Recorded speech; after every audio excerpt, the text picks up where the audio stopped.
नमस्कार दोस्तों, स्वागत है आपका हमारे channel the wheel power academy में। जैसा कि हम लोग 2 लेक्चर कंप्लीट कर लिए हैं, आज हमारा तीसरा लेक्चर रहेगा। तो हम लोग देख लेते हैं कि हमने दूसरे लेक्चर में मतलब 2 लेक्चर में क्या क्या पढ़ लिया है। हमने भारत में यूरोपीय कंपनियों के आगमन के बारे में पढ़ा, जिसमें से पुर्तगाली कंपनी और Dutch company, east India company, Danish company और फ्रांसीसी कंपनी के बारे में पढ़ लिया है। तो हमने दूसरे लेक्चर में फ्रांसीसी कंपनी के बारे में पढ़ा था। हमने देखा था कि 1742 के बाद कैसे फ्रांसीसी कंपनी के जो उद्देश्य थे वह व्यापार के साथ साथ राजनीतिक भी हो गए, जिसके परिणाम स्वरूप कर्नाटक युद्ध होते हैं।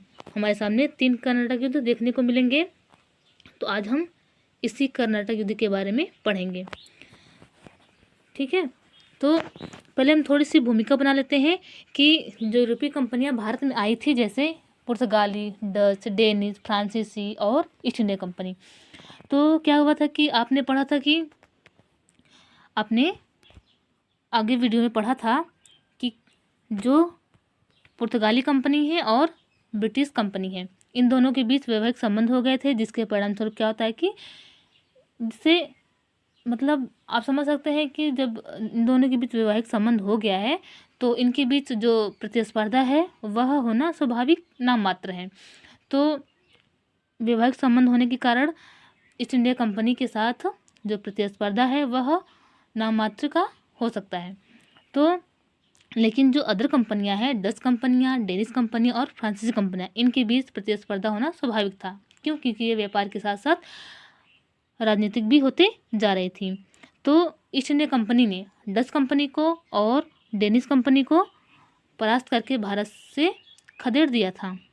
1745 तक आते आते डेनिश कंपनी ने अपनी सारी संपत्ति ईस्ट इंडिया कंपनी को बेचकर भारत से चली जाती है। तो अब बचते हैं कौन? ब्रिटिश और फ्रेंच, यानी कि फ्रांसीसी। तो फ्रांसीसी कंपनी 1742 के बाद धीरे धीरे राजनीतिक भी होने लगती है, जिससे दोनों में प्रतिस्पर्धा होना स्वाभाविक था। तो हम लोग देखेंगे कि इन दोनों के बीच प्रतिस्पर्धा होता है, जिससे दोनों के मध्य 3 युद्ध होते हैं, जिसे हम जानेंगे कर्नाटक युद्ध के बारे में। तो आंग्ल और फ्रांसीसी संघर्ष होता है। अंततः क्या होता है कि दोनों में युद्ध होता है और अंग्रेज सफलता प्राप्त करते हैं। तो हम लोग देखेंगे प्रथम कर्नाटक युद्ध के बारे में, ठीक है। तो प्रथम कर्नाटक युद्ध कब से कब तक चला? 1746 से लेकर 1748 तक। इस युद्ध को हम सेंट टोमे युद्ध के नाम से भी जान सकते हैं। जो पहला कर्नाटक युद्ध है, इस युद्ध को हम सेंट टोमे युद्ध के रूप में भी जान सकते हैं, यानी कि इसको सेंट टोमे का युद्ध भी कहा जाता है। अब हम देखेंगे इसकी पृष्ठभूमि। तो इसकी पृष्ठभूमि यूरोप में तैयार हुई थी। यूरोप में 2 शक्तियाँ थी, फ्रांस और ब्रिटेन। इनके बीच ऑस्ट्रिया के उत्तराधिकारी को लेकर युद्ध तैयार हो गया था, जिसमें क्या हुआ कि जो यूरोप में फ्रांस और ब्रिटेन थे, ये दोनों एक दूसरे के विरोधी हो गए, जिसका प्रभाव भारत में भी देखने को मिला। तो इसका तत्कालीन कारण क्या था? इसका तत्कालीन कारण यही था कि एक अंग्रेज, जिनका नाम है कैप्टन बार्नेट, इन्होंने फ्रांसीसी जहाज़ों को अपने कब्जे में कर लिया। फिर उसके बाद क्या होता है कि डुप्ले ने मॉरिशस के फ्रांसीसी गवर्नर को सहायता मांगी। तो जो फ्रांसीसी गवर्नर थे, जिनका नाम है ला बोर्डन, उन्होंने उनकी सहायता की, जिसके परिणाम स्वरूप मद्रास जीत लिए। तो डुप्ले ने मद्रास जीत लिया। उधर अंग्रेज ने कर्नाटक के नवाब अनवरुद्दीन, देखिए 2 कैरेक्टर सामने आएंगे, आप लोग ध्यान दीजिएगा। तो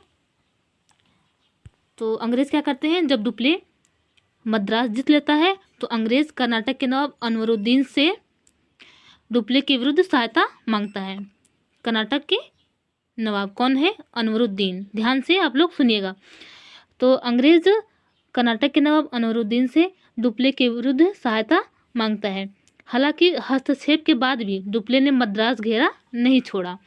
तो प्रथम कर्नाटक युद्ध फ्रांसीसी सेना और कर्नाटक के नवाब अनवरुद्दीन के मध्य लड़ा गया, जिससे क्या हुआ कि फ्रांसीसी सेना और कर्नाटक के नवाब अनवरुद्दीन के मध्य लड़ाई हुई और इस युद्ध में फ्रांसीसी विजय भी हो गए। यह जो विजय थी यह पहली विदेशी सेना की विजय थी। ठीक है, और विजय का जो मुख्य कारण था फ्रांसीसियों का तोप खाना था। यह विजय कैसे हुई? क्योंकि फ्रांसीसी के पास तोप खाना था, इसकी वजह से फ्रांसीसी जीत गए। ठीक है, तो अब क्या होता है कि जो प्रथम कर्नाटक युद्ध का अंत होता है वह 1748 में होता है। कैसे? यूरोप में जो ऑस्ट्रिया के उत्तराधिकारी को लेकर युद्ध चल रहा था वह समाप्त हो जाता है, जिससे क्या होता है कि एक्सला-सापल की संधि होती है और इस संधि के तहत युद्ध विराम होता है और इसमें कुछ शर्तें रखी जाती हैं। इस संधि के तहत कुछ शर्तें रखी जाती हैं। देखते हैं वो शर्तें क्या थी। शर्तें थी कि मद्रास अंग्रेजों को और अमेरिका में जो लुई वर्ग था वह फ्रांसीसियों को वापस दे दिया गया।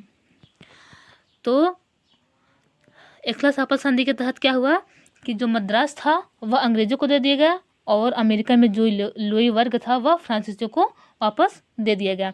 इस तहत युद्ध के जो प्रथम दौर था वह समाप्त हो गया, यानी कि दोनों दल बराबर थे।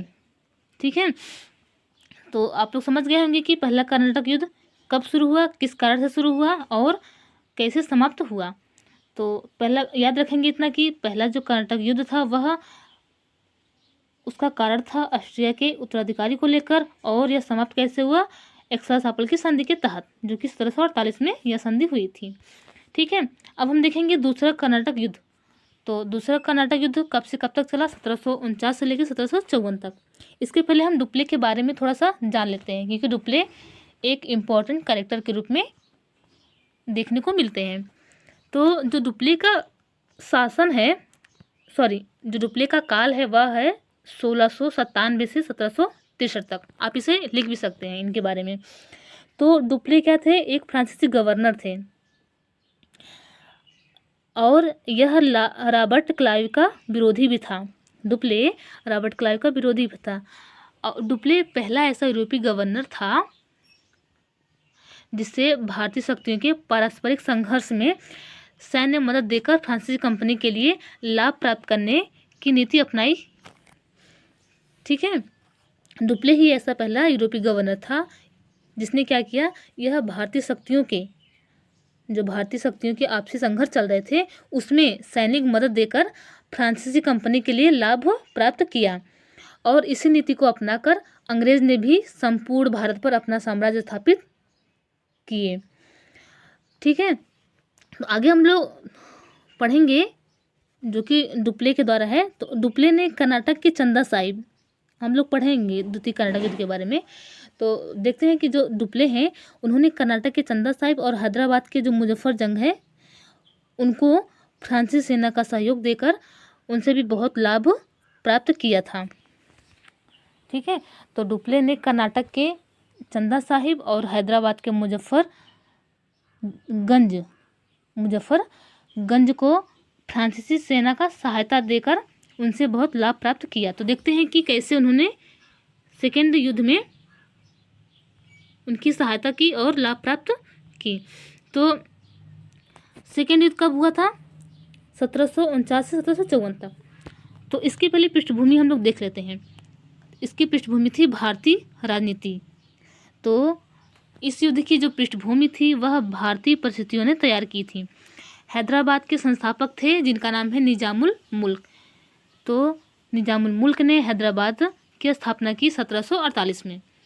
जब इनकी मृत्यु हो गई तो उनके बेटे नासिर जंग और पौत्र मुजफ्फर जंग, इनके बीच गद्दी को लेकर युद्ध छिड़ गया। तो क्या हुआ कि कर्नाटक में भी ऐसी स्थिति तभी चल रही थी, यानी कि जब हैदराबाद में उत्तराधिकारी को लेकर युद्ध चल रहा था उसी समय कर्नाटक में भी उत्तराधिकारी को लेकर संघर्ष चल रहा था। तो इसमें क्या हुआ था कर्नाटक में कि मराठा थे। मराठा ने 7 वर्ष चंदा साहिब को कैद में रखा था, लेकिन 7 वर्ष के बाद उन्होंने चंदा साहिब को आज़ाद कर दिया। ऐसे में क्या हुआ कि जो कर्नाटक के अनवरुद्दीन थे उनसे चंदा साहिब के बीच गद्दी को लेकर संघर्ष हुआ। तो इसमें क्या हुआ कि जो फ्रांसीसी थे वह चंदा साहिब और मुजफ्फर जंग का समर्थन कर रहे थे और अंग्रेज अनवरुद्दीन और नासिर जंग का समर्थन कर रहे थे। तो फ्रांसीसी किसका समर्थन कर रहे थे? चंदा साहिब और मुजफ्फर जंग का। यानी कि चंदा साहिब कहाँ के हैं, किस क्षेत्र से? कर्नाटक से। और मुजफ्फर जंग किस क्षेत्र से है? हैदराबाद क्षेत्र से। तो दोनों क्षेत्र में उत्तराधिकारी की गद्दी को लेकर युद्ध चल रहा था। तो फ्रांसीसी चंदा साहिब और मुजफ्फर जंग के समर्थन में हो गए और अंग्रेज अनवरुद्दीन और नासिर जंग के समर्थन में थे। अब क्या हुआ, 1749 में अंबर के युद्ध में अनवरुद्दीन मारा गया।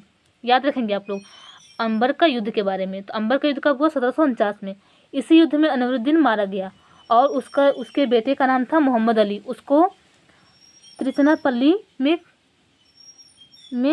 खदेड़ दिया गया, जहाँ पे वह जाकर शरण लेता है। तो जब अनवरुद्दीन 1749 में अंबर के युद्ध में मारा जाता है तो उसका बेटा मोहम्मद अली वह त्रिचनापल्ली में जाकर शरण लेता है। अब क्या होता है कि 1750 में हैदराबाद में नासिर जंग की भी मृत्यु हो जाती है और मुजफ्फर जंग नवाब बन जाता है, जिससे प्रसन्न होकर मुजफ्फर जंग ने फ्रांसीसी गवर्नर डुप्ले को मसूलीपट्टनम और पांडिचेरी का क्षेत्र प्रदान कर देता है। साथ ही क्या होता है कि डुप्ले को कृष्णा नदी से कन्याकुमारी तक का क्षेत्र भी दे दिया जाता है। इससे क्या होता है कि फ्रांसीसी जिसको चाहते थे नवाब बनाना, वह अपनी इच्छा अनुसार उसको नवाब बना देते हैं, क्योंकि वह युद्ध में जीत जाते हैं। तो इससे खुश होकर जो कर्नाटक के हैदराबाद के नवाब थे, उन्होंने डुप्ले को कुछ क्षेत्र दे दिया। तो आगे देखते हैं क्या होता है कि मुजफ्फर जंग की जब मृत्यु हो जाती है, उसके बाद सलाबत जंग नवाब बनता है। इसके द्वारा क्या होता है कि फ्रांसीसियों को उत्तरी सरकार का क्षेत्र दे देता है। तो सलाबत जंग फ्रांसीसी को उत्तरी सरकार का क्षेत्र दान में यानी कि प्रदान कर देता है। तो उत्तरी सरकार का क्षेत्र कौन कौन सा देता है? जैसे मुस्तफानगर और चिरकाल, राजमुंद्री, एल्लोर, ऐसे क्षेत्र को सलाबत जंग फ्रांसीसी को प्रदान कर देता है।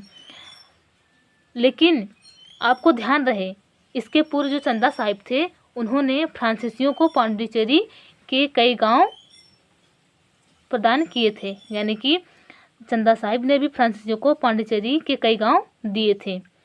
ठीक है। तो अच्छा, मैं आप लोगों को बता देना चाहती हूँ उत्तरी सरकार का क्षेत्र। मैप में हम लोग देख लेते हैं, आप लोग के लिए मैप लाई हूँ कि आप लोग समझ जाए कि उत्तरी सरकार का क्षेत्र कौन सा है। तो ये जो क्षेत्र आपको दिखाई दे रहा है, ये उत्तरी सरकार का क्षेत्र है, जिसमें से कुछ क्षेत्र हैं जैसे मुस्तफानगर, चिरकाल, राजमुंद्री और एल्लोर। इन क्षेत्रों को सलाबत जंग फ्रांसीसी को दे देता है। ठीक है। तो हम लोग पढ़ रहे हैं द्वितीय कर्नाटक युद्ध के बारे में। तो अभी हम लोग इसकी थोड़ी सी कहानी पढ़ रहे हैं। फिर आगे क्या होता है कि डुप्ले ने हैदराबाद में बुस्सी के नेतृत्व में एक फ्रेंच सैन्य टुकड़ी तैनात करता है, जिसके तहत क्या होता है कि दक्षिण क्षेत्र में जो फ्रांसीसियों का नियंत्रण होता है और भी प्रभावित हो जाता है। जब डुप्ले हैदराबाद में बुस्सी के नेतृत्व में एक फ्रेंच सैन्य टुकड़ी तैनात करता है, जिसके परिणामस्वरूप दक्षिण क्षेत्र में जो फ्रांसीसी का नियंत्रण होता है और भी प्रभावित हो जाता है। फिर क्या होता है कि एक ब्रिटिश क्लर्क होते हैं, उसके रूप में भारत आए क्लाइव ने कूटनीति का प्रयोग किया। तो उस समय क्या था, क्लाइव भारत आता है ब्रिटिश क्लर्क के रूप में। उस समय क्लाइव भारत आता है, एक कूटनीति का प्रयोग करता है और उसने त्रिचिनापल्ली पर दबाव कम करने के लिए अर्काट को किले को घेर लेता है। ठीक है। तो क्लाइव क्या करता है, जब वह भारत में आता है तो वह त्रिचिनापल्ली पर किसका दबाव रहता है? फ्रांसीसी का। और उस दबाव को कम करने के लिए वह अर्काट के किले को घेर लेता है। इसी समय तंजौर के सेनापति ने धोखे से चंदा साहिब का हत्या कर दी। इसी समय तंजौर के जो सेनापति होते हैं, वह धोखे से चंदा साहब की हत्या कर देते हैं और त्रिचिनापल्ली पर फ्रांसीसी ने आक्रमण कर दिया। और जब त्रिचिनापल्ली पर फ्रांसीसी ने आक्रमण कर देते हैं तो वे अंग्रेजों से परास्त हो जाते हैं।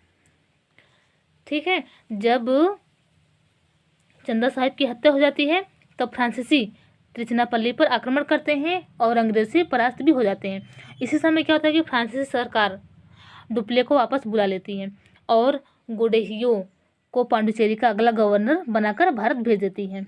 और यही फ्रांसीसी सरकार की सबसे बड़ी भूल होती है। तो देखते हैं कि इन्होंने क्या किया।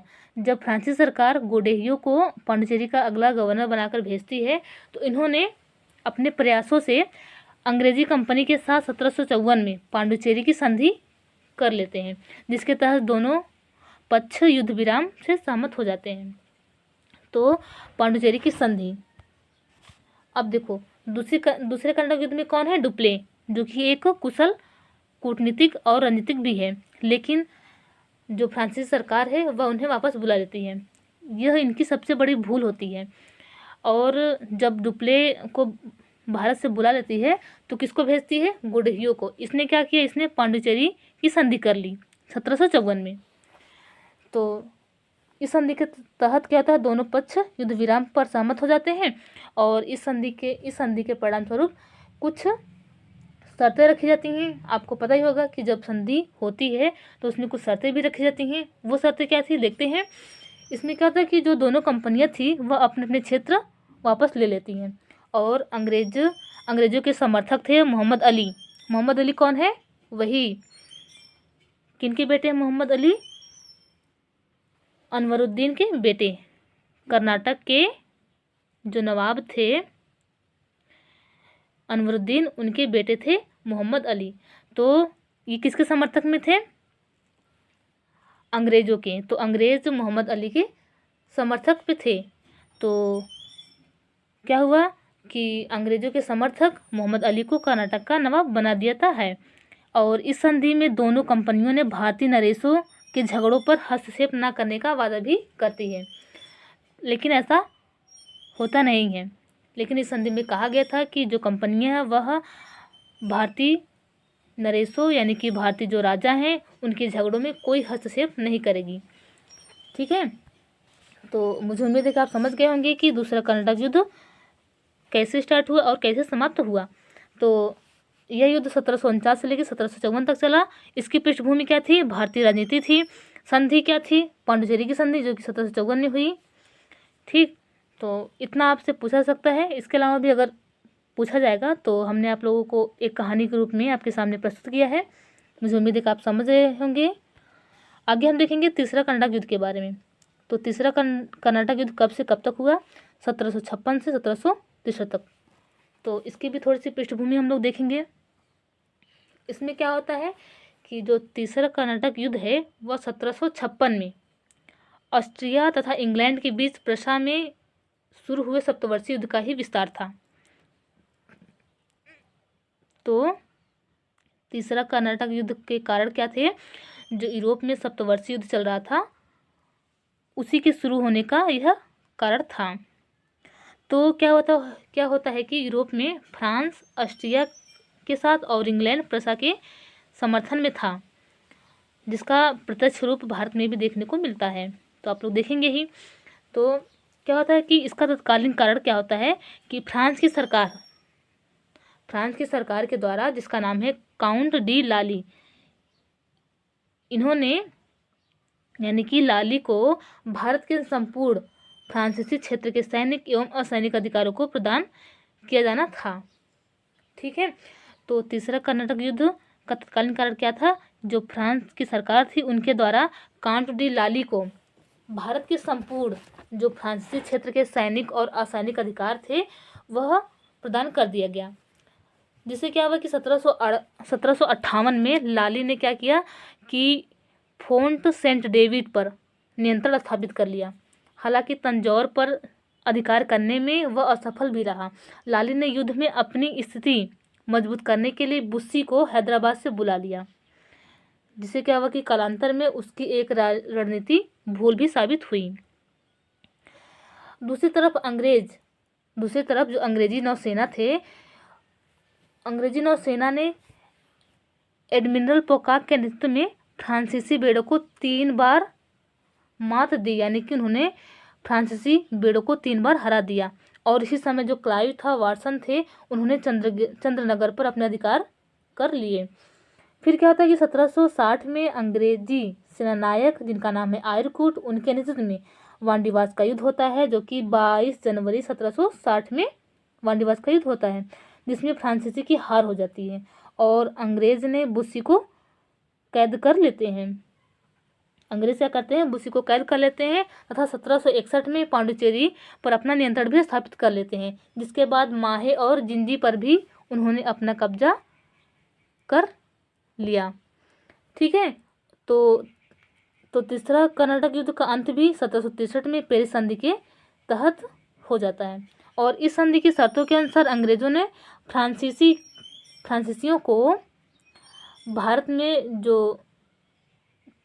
में जो विजित क्षेत्र थे, फैक्ट्रियां थी, उसको वापस लौटा दी।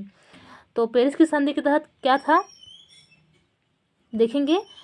तो आप लोग जानते हैं कि तीसरा कर्नाटक युद्ध किस संधि के तहत समाप्त हुआ, पेरिस की संधि के साथ 1763 में। तो इस संधि में कुछ शर्तें थी। क्या शर्तें थी कि इसमें जो अंग्रेजों ने फ्रांसीसी कंपनियों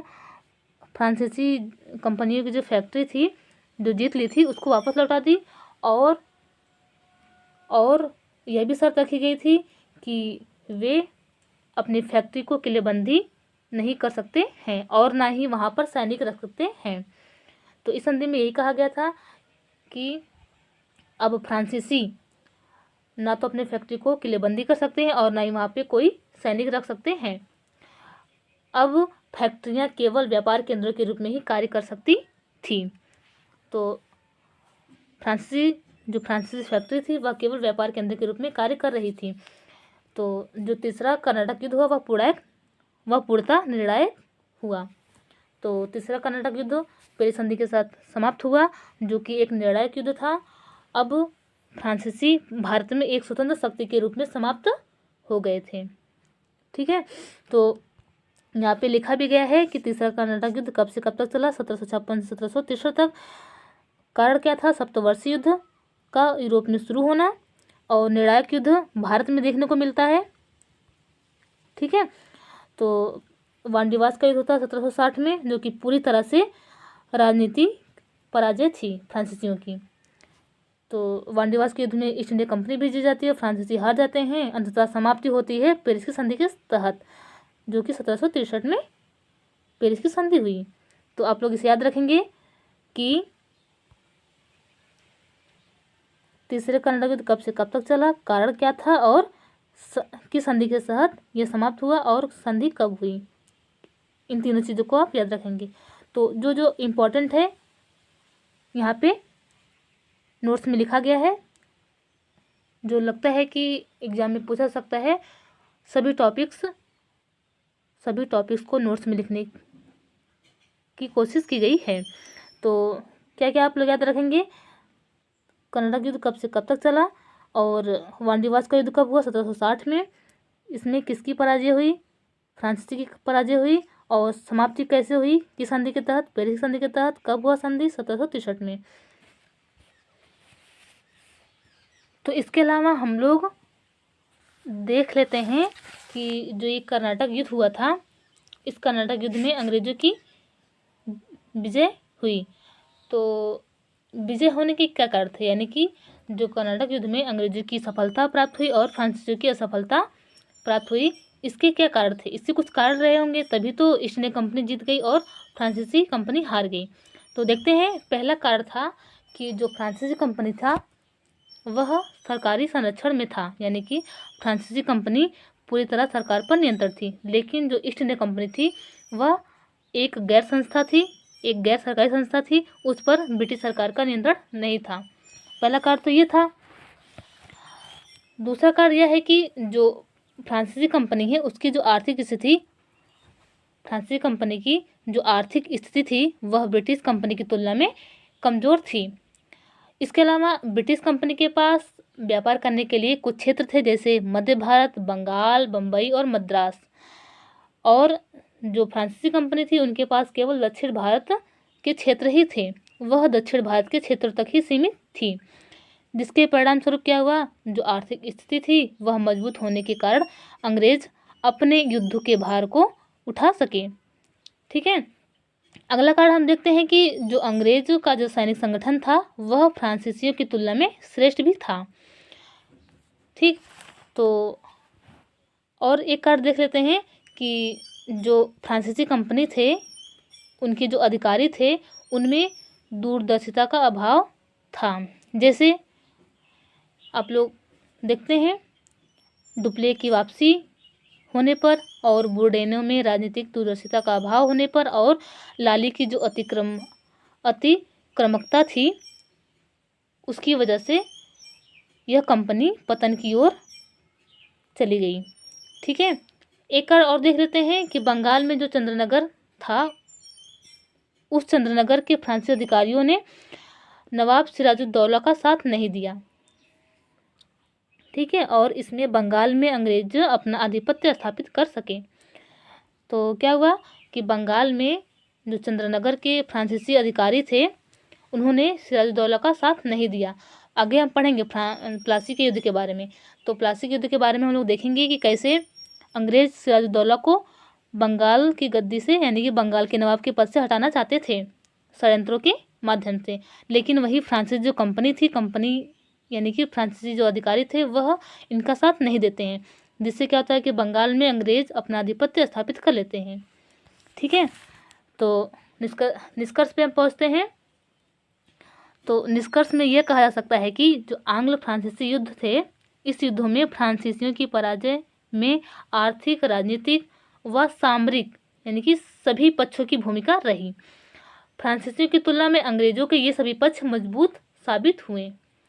तो आप लोग समझ सकते हैं, हमने यूरोपीय कंपनियों को स्टार्टिंग से पढ़ते हुए आ रहे हैं हम लोग, तो उन सभी के माध्यम से लोग समझ सकते हैं कि ये सारे कारण जो मैंने आप लोगों को पढ़ाए हैं, तो इन सभी कारणों की वजह से फ्रांसीसी कंपनी की असफलता प्राप्त हुई। तो आज के लिए हम यहीं समाप्त करते हैं अपना लेक्चर। कल हम देखेंगे कैसे अंग्रेजों का बंगाल में प्रवेश हुआ और प्लासी युद्ध के बारे में पढ़ेंगे हम लोग। ठीक है, तो आज हमारा लेक्चर यहीं समाप्त होता है। फिर हम पढ़ेंगे अगला लेक्चर जो कि हमने बताया अभी, अंग्रेजों का बंगाल में प्रवेश कैसे हुआ और प्लासी युद्ध के बारे में। तो मुझे उम्मीद है कि आप लोगों को समझ में आया होगा। पूरा वीडियो देखने के लिए आप सभी को धन्यवाद।